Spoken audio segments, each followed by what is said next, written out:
Homeland 3 BHK premium gated community apartments at Balanagar near Kukatpalli Y Junction. Visit the site today and book your dream home. Mounika హత్య కేసులో క్షణానికొక కోణం బయటపడుతుంది. ప్రతిరోజు ఏం జరిగిందనేది రోజుకొక కథనం బయటపడుతుంది. పోలీసులు దీన్ని పూర్తి స్థాయిలో ఇన్వెస్టిగేషన్ చేశారా లేదా అనే అనుమానాలు వ్యక్తం అవుతున్నాయి.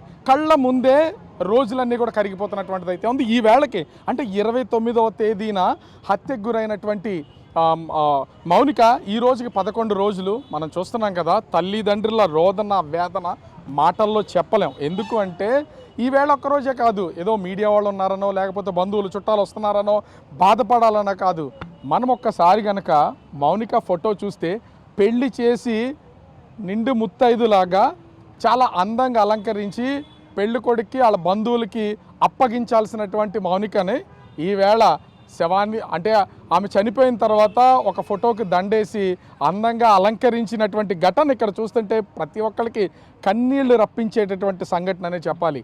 అయితే పోలీసులు ఇన్వెస్టిగేషన్ ముందుగా మొత్తం ఈమె డబ్బుల కోసం వేధింపులు గురి చేస్తుంది, అందుకనే రాక్షసత్వంగా నేను చంపేశానని రవీంద్ర అంగీకరించినటువంటిది అయితే ఉంది. కానీ క్షణానికి ఒక విషయం కొత్త కోణం బయటపడుతున్నటువంటి సంఘటన అయితే చూడొచ్చు. తల్లిదండ్రుల రోదన అయితే దాన్ని వెనక్కి తీసుకురాలేనటువంటి పరిస్థితి. ఎందుకంటే ఏ ఇంట్లోనైనా సరే ఒక శుభకార్యం జరిగితే ఆ శుభకార్యానికి ఇంటిని వాకిల్ని తర్వాత పరిసరాలని అందంగా అలంకరించుకుంటాం, తల్లిదండ్రులు మంచి బట్టలు కట్టుకుని బంధువుల్ని కుటుంబ సభ్యులను పిలుచుకుంటాం. కానీ పెళ్లి చేసి పంపాల్సినటువంటి కూతురు ఇవాళ శవమైతే వెళ్ళడం చూస్తే ఫోటోకి దండ పడిపోయినటువంటి పరిస్థితి ఉన్నటువంటి నేపథ్యంలో ఫోటో ముందు కూర్చుని తల్లిదండ్రులు రోధిస్తున్నటువంటి సంఘటన మనకి కళ్ళ కట్టినట్టు కనిపిస్తుంది. ఈ నేపథ్యంలోనే పోలీసులు ఇన్వెస్టిగేషన్లో కొత్త కోణాలు అయితే వచ్చినాయి. రవీంద్ర తన ఇంట్లోనే కాదు అమ్మాయిని అసలు హత్య చేయడం కానీ ఆ అమ్మాయికి సంబంధించినటువంటి డెడ్ బాడీని ముక్కలుగా కట్ చేయడం కానీ ఇంట్లో కాదు, అతని స్నేహితుని ఇంట్లో హత్య చేశాడని ఆ పోలీసుల ఇన్వెస్టిగేషన్లో ప్రస్తుతం కస్టడీలో ఉన్నటువంటి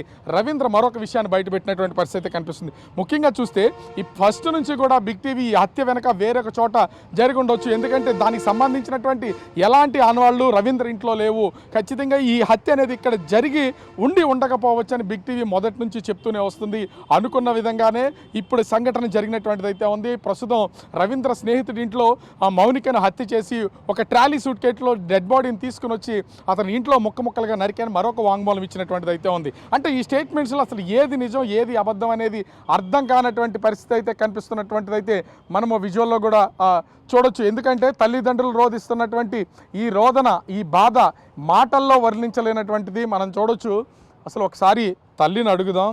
అమ్మా, అంటే ఇది అడగాలనో బాధ పెట్టాలనో కాదు, ఒక విధంగా చెప్పాలంటే ఇప్పటి వరకు మీ అమ్మాయి డబ్బుల కోసం వేధింపులకు గురి చేసింది, అందుకే నేను చంపేశానని చెప్పినటువంటి వాడు అసలు ఆ ఇంట్లోనే హత్య చేయలేదు, ఎక్కడో వేరే చోట హత్య చేసి ఒక సూట్ కేసులో బాడీ మొత్తాన్ని మడత పెట్టేసి దాంట్లో ప్యాక్ చేసి తీసుకొచ్చి అత్యంత దారుణంగా మొక్కల కింద నరికేశాడు.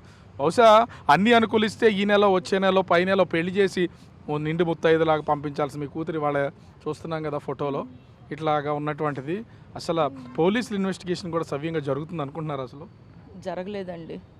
జరిగితే ఎన్ని రోజులు తిప్పుతారా? ఇన్ని రోజులు అతనికి అలాగే ఒక దెబ్బ కూడా కొట్టకుండా అలా ఉంచుతారా? మమ్మల్ని మాత్రం మీ అమ్మాయి ఎలాంటిదని అపనిందలు వేస్తున్నారండి. పిల్ల చచ్చిపోయే కంటే ఇలా అపనిందలే ఎక్కువగా బాధ పెడుతున్నాయి.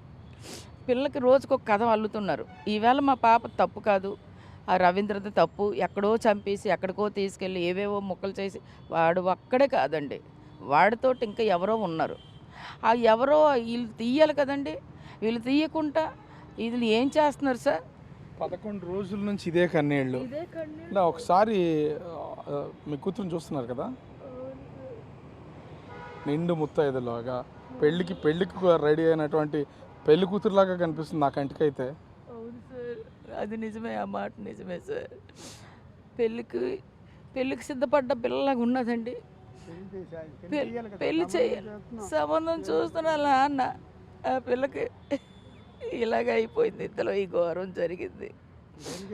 మళ్ళీ మీరు పిలిచిన తర్వాత కూడా పోలీసులు అసలు మీకు ఏ సమాధానం చెప్తున్నారు? అంతా తప్పు మీ అమ్మాయిదే ఇట్లానే మాట్లాడుతున్నారా వాళ్ళు కూడా? అసలు ఏమన్నా మాతో పోలీసులు ఏం మాట్లాడలేదు సార్. వాళ్ళ దగ్గరికి వెళ్ళి చెప్పమన్నా చెప్తాను, ఎక్కడికి వెళ్ళి వచ్చి చెప్పమన్నా చెప్తాను. మా దగ్గరికి రాలేదు, నన్ను ఏం క్వశ్చన్లు అడగలేదు.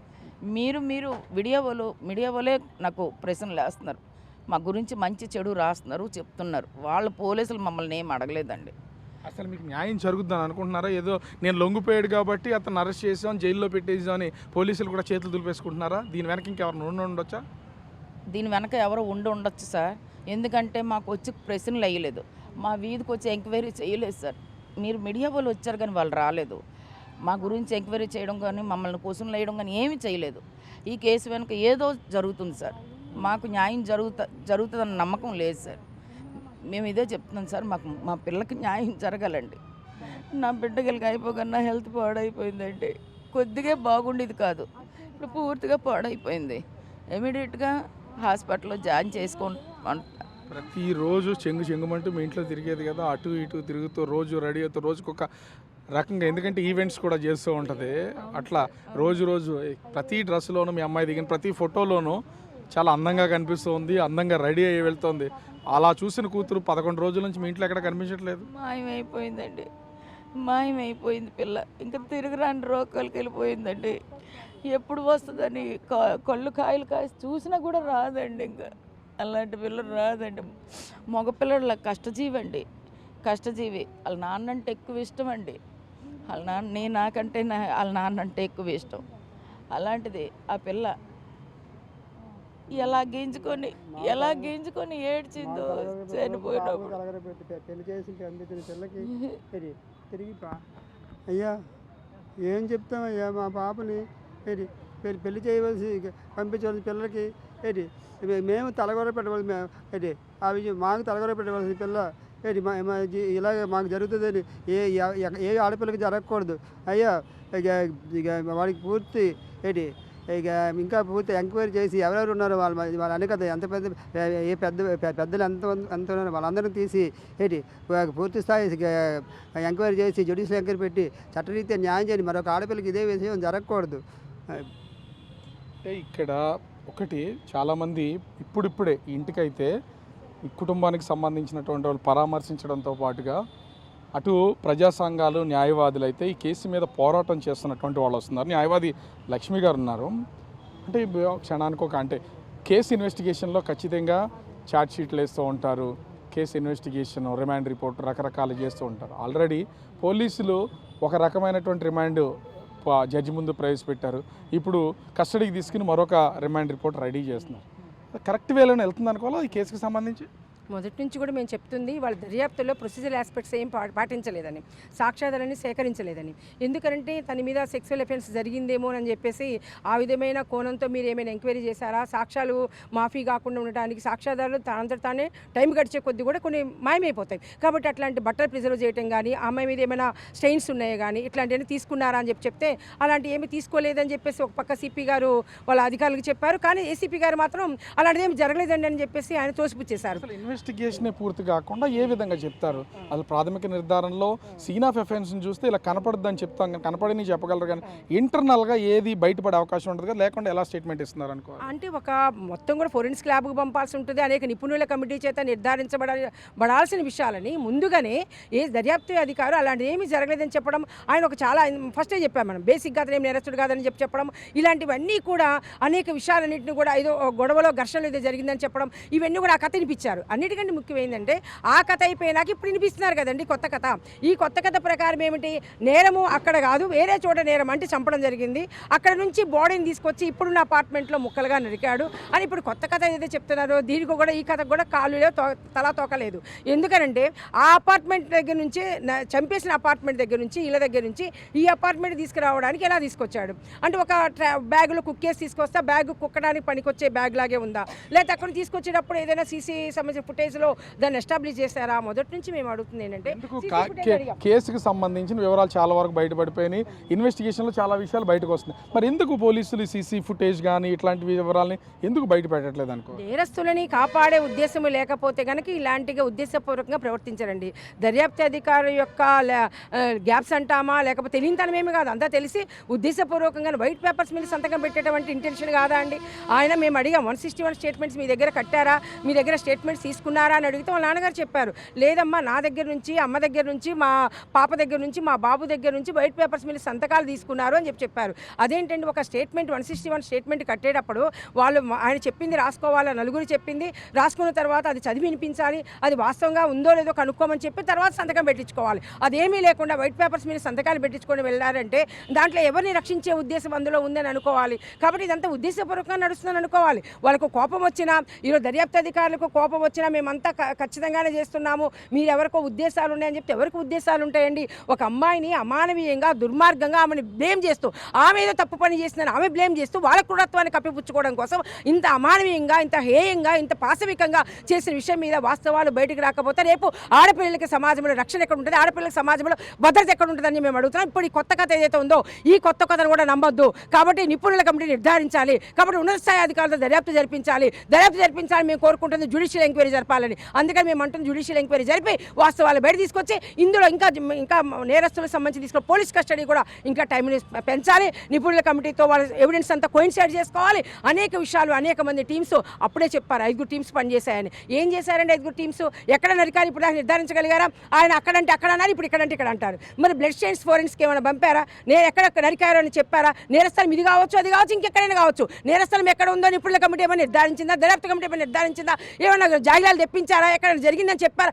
ఏం చేశారండి ఇన్ని రోజుల పాటు? రహస్యంగా చేయాల్సినంత అవసరం ఏముందంటారు? అంటే ఈ ఎంక్వైరీకి సంబంధించిన వివరాలు బయటపడిపోతాయనా, లేకపోతే నేరస్తుడు ఆల్రెడీ నేరుగా దొరికాడు కాబట్టి ఈ కేసుకు సంబంధించినట్టు దొరికే ఛాన్స్ అయితే లేదు, నేరస్తుడు చెప్తే తప్ప మరెందుకు పోలీసులు ఈ వివరాలను బయట పెట్టట్లేదు అనుకోవాలి? ఆడపిల్లల యొక్క మీద జరుగుతున్న నేరాల పట్ల ఉండే అలసత్వం, లెక్కలేనితనం, నేరస్తు ఇంకా మనకేముంది, నేరస్తుడు నేరాన్ని ఒప్పుకున్నాడు, ఇంకా అయిపోయింది, చేతులు దులిపేసుకొని ఆ నేరస్తుడు ఎట్లయితే చెప్పాడు అనుకుంటాడు దాని ప్రకారం కన్ఫెషన్ స్టేట్మెంట్ తీసేసుకోవడం. ఆ కన్ఫెషన్ స్టేట్మెంట్ కూడా జడ్జి గారి ముందు ఏం పెట్టలేదండి. కన్ఫెషన్ స్టేట్మెంట్ పోలీసుల దగ్గర పెట్టారు. ఇన్ని తప్పులు తడకతో కూడిన దర్యాప్తు అధికారి యొక్క రిపోర్టు ఏమి పెడితే కోర్టులు ఈజీగా తేలిపోతుంది. ఎక్కడ దానికి సంబంధించిన దాంట్లో కోయిన్సైడ్ అయ్యే విధంగా ఎటువంటి రిపోర్టులు లేవు. మరి ఇలాంటప్పుడు ఆయన ఒప్పుకోలేని కనీసం కన్ఫెషన్ స్టేట్మెంట్ జడ్జి గారి ముందు కూడా చెప్పలేదే, ఇంతకుముందు కనీసం కుట్రకోణం ఉందని కూడా సిపి గారు ఒప్పుకోలేదే. ఇప్పుడు మేము దృష్టి తీసుకెళ్ళాక వాళ్ళతో చెప్పారు, ఎందుకు వైట్ పేపర్ మీద సంతకాలు పెట్టించారు, మీరు ఎందుకు ఈ విధంగా మీరు సంబంధించిన దాంట్లో ఇట్లా జరిగింది, ముందు బైకులన్నీ మాయమైపోయాట కదా వాళ్ళ ఇంట్లో ఉన్న బైకులన్నీ కూడా, అందులో కుట్రకోణం ఏముందేమో, క్రిమినల్ ట్రాన్స్ఫర్ ఉందేమో చూడండి అని చెప్పేసి తర్వాత చెప్పారు. అంటే ఈ ట్రాన్స్పరెన్సీ ఏదైతే కుట్ర ఉందో దాని ముందుకు ఎందుకు అర్థం కాకపోవడం ఏంటి? కాబట్టి ఈ విధంగా కూడా అంటే ఎంతమంది ఇప్పుడు నేరస్థలం అది కాదని తెలియనప్పుడు నేరస్తులు ఎంతమంది అయినా ఉండే అవకాశం ఉంది. కాబట్టి ఎంతమంది అయినా నేరస్తులు ఉండే అవకాశం ఉందనే విధంగా, ఆమె మీద ఏదైనా దాడి జరిగిందనే విధంగా అనేక కోణాల నుంచి దర్యాప్తు చేసి ఒక భరోసా ఇవ్వాల్సిన ప్రభుత్వము భరోసా ఇవ్వకుండా తాత్సారం చేయడం సరైన పద్ధతి కాదు. అందుకే మేము జ్యుడిషియల్ ఎంక్వైరీ కోరుతున్నాం. అనేక కోణాల నుంచి ఈ విషయాన్ని విచారించాల్సిన అవసరం ఉంది. అనేక అమ్మాయిలు బయలైపోయే అవకాశం ఉంది. ఇది కనుక పైపైన చేసేసి చేతులు దులిపేసుకుంటే కనుక నేరస్తులకు ఊతమిచ్చి మరింతగా ఇలాంటి నేరస్తులు పెరిగే అవకాశం ఉంది, మరింత రవీంద్ర పుట్టుకొచ్చే అవకాశం ఉంది. కాబట్టి నేరం జరిగే యొక్క స్థాయిని గుర్తించి, నేరం యొక్క క్రూరత్వాన్ని కూడా గుర్తించి, కాబట్టి తగిన శిక్ష పడాలి. అంటే దర్యాప్తు అధికారుల యొక్క వైఫల్యం కాకూడదు. ఎందుకని అంటున్నామంటే గతంలో ఐఏషియా మీరా కేసు చూసాం. ఐఏషియా మీరా కేసులో కూడా దర్యాప్తు అధికారులు అదే చెప్పారు, లడ్డు పాద ముద్దలు సరిపోయి, వేలు ముద్దలు సరిపోయి, అన్నీ సరిపోయి, లడ్డూనే నేరస్తుడు అన్నాడు. తర్వాత తూచ్ లడ్డు కాదు సత్యంబాబు నేరస్తుడు అన్నారు. ఆయన స్పెన్తో సహా సరిపోయింది అన్నారు సత్యంబాబుది. చివరికి సత్యంబాబు కూడా నేరస్తుడు కాదు, మీరంతా కూడా అతను ఒక చిల్లర దొంగని తీసుకొచ్చి కన్ఫ్యూషన్ స్టేట్మెంట్ ఇచ్చారని చెప్పేసి ఉన్నత న్యాయస్థానాలు తేల్చిన తర్వాత ఇప్పటికీ అసలు నేరస్తులు పట్టుకోలేదు. అంటే మహిళలపై జరుగుతున్న హింస పట్ల ఒక పితృస్వామిక ధోరణి కలిగి ఉండడం సమాజంలో. ఆ పితృస్వామిక ధోరణితోనే ప్రభుత్వం కూడా ఆలోచించడం, ఏమీ కాదులే అన్నట్లు, ఒక మరణం, ఒక పిల్లి పిల్ల చనిపోయినట్టు, ఒక కుక్క పిల్ల చనిపోయినట్లు, అలాగే మహిళలపై జరుగుతున్న హింసను కూడా ఆ దృక్పథం చూడటం అనే దృక్పథం మానుకుంటేనే, ఈ హింసను సీరియస్గా చూస్తేనే, ఇంత దుర్మార్గం అని చెప్పి ప్రభుత్వం అనుకుంటేనే సీరియస్గా దీని అట్లా స్పందించగలుగుతుంది. కాబట్టి అట్లా స్పందించాలని చెప్పేసి మేము కోరుకుంటున్నాం. అందుకని మరి ఉన్నత జ్యుడిషియల్ ఎంక్వైరీ జరపాలని మేము కోరుకుంటున్నాం. ఇక్కడ మేజర్గా చూస్తే ఇప్పుడు మౌనిక హత్య చేసింది ఒక ప్లేస్లో, ఆ ఇంట్లో నుంచి బాడీ మొత్తాన్ని మడత పెట్టేసి ఒక సూట్ కేసులో లాక్ చేసి దాదాపుగా 100 నుంచి 200 మీటర్లు ఆ సూట్ కేసుని లాక్కి వెళ్ళి తన ఇంట్లోనే ముక్కలుగా చేశాడని ఇప్పుడు కొత్తగా వెళ్ళినటువంటి కథ.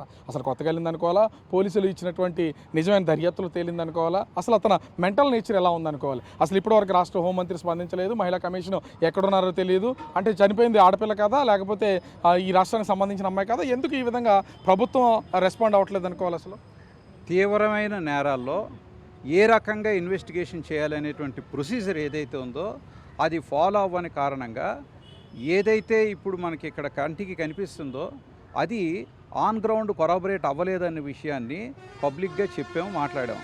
ఈరోజు అదే బయటపడింది. అయితే ఇప్పటికీ మేము ఒక విషయాన్ని ఖండిస్తున్నాం.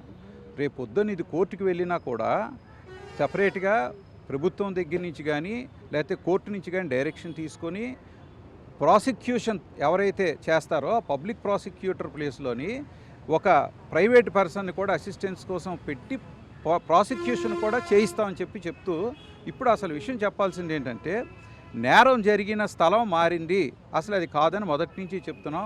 ఒకరికి మించి ఎక్కువ మంది ఉంటారని ఉండే అవకాశం ఉందని కూడా చెప్తున్నాం. అలాగే ఎవరో ఒకరు ప్రోద్బలంతో ఒకళ్ళు వచ్చి సరెండర్ అయిపోయి మిగతా వాళ్ళని దాచిపెట్టే అవకాశం ఉందని చెప్తున్నాం. దీనికి ఇప్పుడు ఈరోజు మనకి క్లియర్ ఎవిడెన్స్ ఏంటంటే అసలు ఎక్కడి నుంచి ఎక్కడికి బ్లడ్ స్టెయిన్స్ గురించి అంతలాగా మాట్లాడడానికి కారణం అదే. డిఎన్ఏ అందులో ఒకళ్ళున్నా 100 మంది ఉన్నా జస్ట్ ఒకసారి టచ్ చేసినా రకరకాలుగా డిఎన్ఏలు దొరుకుతాయి.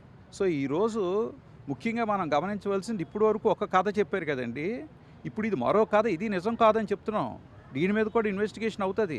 ఇన్వెస్టిగేషన్ అవ్వకపోతే ఎలా ఇన్వెస్టిగేషన్ చేయించాలి, ప్రభుత్వం ద్వారా ఒక ఆర్డర్ తీసుకొచ్చి కోర్టుల ద్వారా ఎలా ఇన్వెస్టిగేషన్ చేయాలనేటువంటి ప్రొసీజర్కి కూడా ముందుకు వెళ్తాం. అందువలన మరొకసారి మేము దృఢంగా చెప్పేది ఏంటంటే ఇదివరకు ఒక కథ చెప్పారు, అది ఆన్ గ్రౌండ్ నప్పలేదు, కొరాబరేట్ అవ్వలేదు ఎవిడెన్స్కి. ఇప్పుడు మరో కథ చెప్తున్నారు. ఇలా కథలు చెప్తూనే ఉంటారు. ఎందుకంటే ఒకసారి అబద్ధం ఆడిన వాళ్ళు దాన్ని కవర్ చేసుకోవడానికి ఇంకొక 100 అబద్ధం ఆడాలి. కాబట్టి ఇది ఏదీ నిజం కాదు. అసలు నిజం ఏమిటనేటువంటిది బయటికి వచ్చేదాకా మేము పోరాడతాం, న్యాయస్థానాలను ఆశ్రయిస్తాం. ఇది ఒక ఉదాహరణగా తీసుకొని తెలంగాణలో ఎలా చేశారో అలాగే ఇక్కడ కూడా దీనికి ప్రత్యేకంగా ఇన్వెస్టిగేషన్ చేసేలాగా చేస్తామని ప్రయత్నం చేస్తాం.